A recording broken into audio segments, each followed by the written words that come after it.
टिहरी गढ़वाल से बहन माला राज लक्ष्मी शाह, गढ़वाल से भाई अनिल बलूनी और हरिद्वार से भाई त्रिवेंद्र जी को हमें विजयी बनाना। इस बार भी यहां पूरी शान से पंचकमल खिलने चाहिए। चुनाव में मेरी यही चुनौती है आपको। पुराने सारे रिकॉर्ड तोड़ रहे हैं, लेकिन इनका दिमाग कैसा है पता नहीं। घर जाकर के निमंत्रण दिया गया था, प्रभु राम के प्राण प्रतिष्ठा का अवसर था, उन्होंने उसका भी बहिष्कार कर दिया। ये कांग्रेस शक्ति स्वरूपा मां धारी देवी, मां चंद्रबदनी, मां ज्वाल्पा देवी की शक्ति को खत्म करना चाहती। जरा बताइए ना, करोगे? मेरा काम है पर्सनल, चुनाव वाला काम नहीं है। करोगे? ये मोदी का काम है। करोगे? नमस्कार, मैं हूं साक्षी ममगाई। टिहरी से माला राज्य लक्ष्मी शाह को, हरिद्वार से त्रिवेंद्र सिंह रावत को और पौड़ी गढ़वाल से अनिल बलूनी को विजय बनाना है। इस बार फिर उत्तराखंड में पंचकमल खिलाना है। लोकसभा चुनाव प्रचार के सिलसिले में दूसरी बार उत्तराखंड पहुंचे प्रधानमंत्री नरेंद्र मोदी ने कुछ ऐसा ही अनुरोध देवभूमि की जनता से किया है। खास बात यह रही कि ऋषिकेश में अपनी जनसभा के दौरान जहां एक तरफ पीएम मोदी भाजपा की उपलब्धियों का प्रचार करते दिखे, तो दूसरी ओर प्रधानमंत्री विपक्षी दल कांग्रेस पर संबोधन के दौरान जमकर बरसे।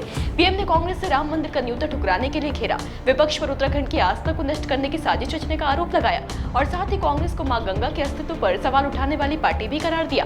पीएम मोदी ने जनता से कांग्रेस को सबक सिखाने के लिए कहा है। साथ ही उत्तराखंड की जनता को एक चुनौती और अपना पर्सनल काम भी सौंपा है। अभी काम क्या है या फिर ये चुनौती क्या है, पीएम के संबोधन की क्या क्या बातें खास है, ये सब तो आपको रिपोर्ट में विस्तार से बताएंगे ही। पर उससे पहले ये जान लीजिए कि कैसे पीएम मोदी जोश से भरी जनता को शांत कराते रहे और जनता का उत्साह देखकर बीजेपी नेता स्टेज पर मुस्कुराते रहे। ये रिपोर्ट देखिए। लोकसभा चुनाव 2024 की आचार संहिता लगने के बाद गुरुवार को दूसरा मौका था जब प्रधानमंत्री मोदी उत्तराखंड पहुंचे थे। इस बार उन्होंने ऋषिकेश के आईडीपीएल खेल मैदान में चुनावी जनसभा को संबोधित किया। पीएम का ये जन संबोधन इसलिए खास था क्योंकि गढ़वाल मंडल की तीनों संसदीय सीटों यानी हरिद्वार, गढ़वाल व टिहरी गढ़वाल के केंद्र में स्थित ऋषिकेश में जनसभा को संबोधित करके पीएम ने एक जनसभा से इन तीनों सीटों को साध लिया। खास बात यह है कि इस दौरान बड़ी तादाद में लोग पीएम को सुनने पहुंचे। लोगों में उत्साह इतना ज्यादा था कि प्रधानमंत्री मोदी को बार बार जनता से उन्हें बोलने देने का अवसर देने की अपील करनी पड़ रही थी। ये देखकर भाजपा नेताओं, खासकर कि भाजपा प्रत्याशियों के चेहरे पर बड़ी सी मुस्कुराहट खिल गई थी। अभी ये जो ऊर्जा है ना, 19 तारीख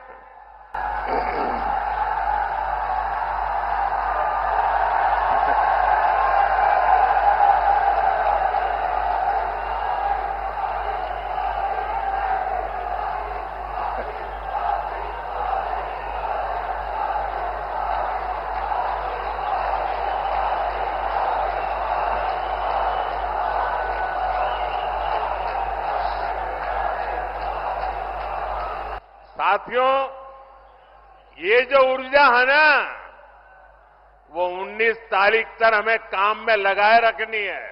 बताएं कि पीएम मोदी ने उत्तराखंड की जनता से अपनी ऊर्जा को संरक्षित करने की मांग करते हुए 19 तारीख को भाजपा के पक्ष में वोट डालकर इस बार भी उत्तराखंड में पंचकमल खिलाने को कहा है। पीएम की इन जनसभा की सबसे अहम बातों पर गौर करें तो वो ये है, पीएम ने स्टेज पर आते ही सबसे पहले उत्तराखंड के पारंपरिक वाद्य यंत्र हुड़के को बजाकर लोगों का दिल जीता। पीएम ने कहा कि ये उनका सौभाग्य है कि जिस हुड़के से देवी देवताओं का आह्वान किया जाता है, उस हुड़के को बजाकर मुझे देवतुल्य जनता का स्वागत करने का मौका मिला।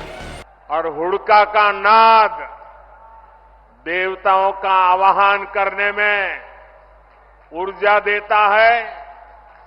आज मुझे भी जनता जनार्दन जो देवता रूपी है, उनका आह्वान करने के लिए हुड़का का नाद बजाने का सौभाग्य मिला। इसके अलावा पीएम ने उत्तराखंड में बिताए अपने दिन याद करते हुए यहाँ की नारी शक्ति की समस्याओं को खुद से देखने और महसूस कर उन्हें सुलझाने की बात कही है। भाइयों बहनों, मेरी जिंदगी के महत्वपूर्ण कालखंड मैंने इस देवभूमि में बिताया है।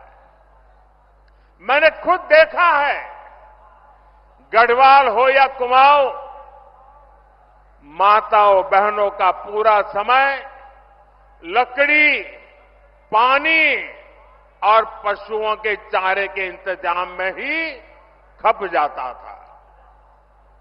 अपनी बहनों की इन्हीं समस्याओं को देखते हुए हमने घर घर सस्ता सिलेंडर पहुंचाया। जल जीवन मिशन के तहत भी उत्तराखंड में बहुत काम हुआ है।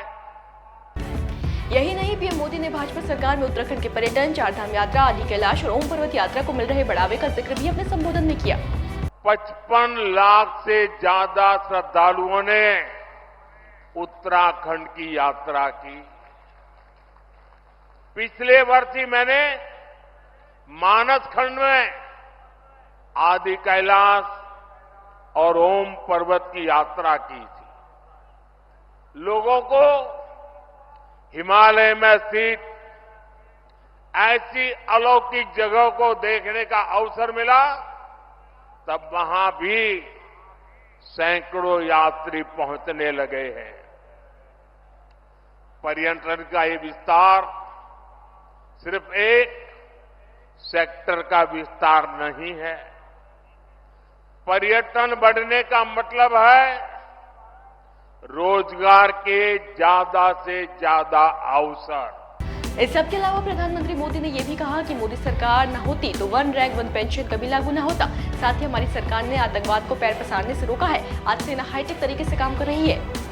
कांग्रेस की कमजोर सरकार सीमाओं पर आधुनिक इंफ्रास्ट्रक्चर नहीं बना पाई। आज देखिए, पूरी सीमा पर आधुनिक सड़कें बन रही हैं, आधुनिक सुरंगें बन रही हैं। अच्छा, ये तो रही बात पीएम के संबोधन की। बताया कि प्रधानमंत्री मोदी तो कहीं न कहीं शुरुआत में ही गढ़वाली में प्रणाम करने के साथ ही जनता का दिल जीत चुके थे। सभी दाना सयाणु दीदी, भोली चाचा, बड़ियों तय मेरू प्रणाम।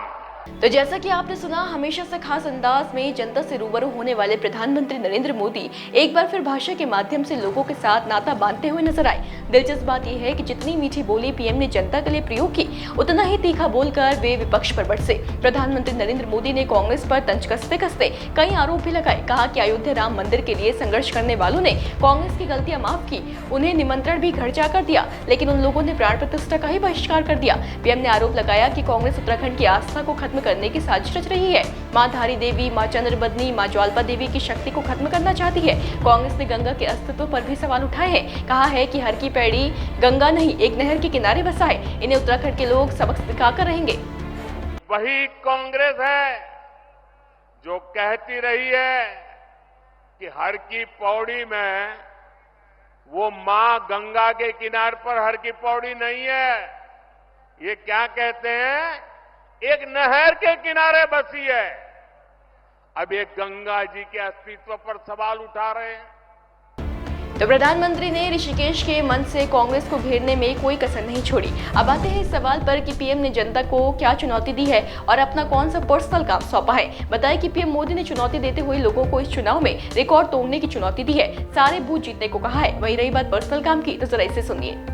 रामनवमी भी आने वाली है। मेरा एक काम करोगे? गांव गांव जाकर के सभी देवताओं के सामने मेरी तरफ से माथा नमा करके प्रणाम करना है। सभी बड़े बुजुर्गों को कहना है कि मोदी जी ऋषिकेश आए थे और मोदी जी ने आपको प्रणाम भेजा है, राम राम कहा है। ये मेरा राम राम पहुंचाओगे? मेरा प्रणाम पहुंचाओगे। तो पीएम ने जनता से घर घर जाकर उनका प्रणाम बुजुर्गों तक पहुंचाने की अपील की है। सभी मंदिरों में माथा नवाने को भी कहा है। जनता का उत्साह बता रहा है कि प्रधानमंत्री का आना भाजपा के पक्ष में रहा, खासकर तब जब मतदान की तारीख इतनी करीब है। दूसरी ओर कांग्रेस का अभी तक कोई भी केंद्रीय स्टार प्रचारक राज्य नहीं आया। देखने वाली बात होगी कि 13 तारीख को जब प्रियंका उत्तराखंड आएंगी तो पीएम के वार का क्या पलटवार करती है। होगा जो भी आपके लिए लेकर आएंगे। बने रहे देवभूमि इनसाइडर के साथ। डाउनलोड करें देवभूमि इनसाइडर।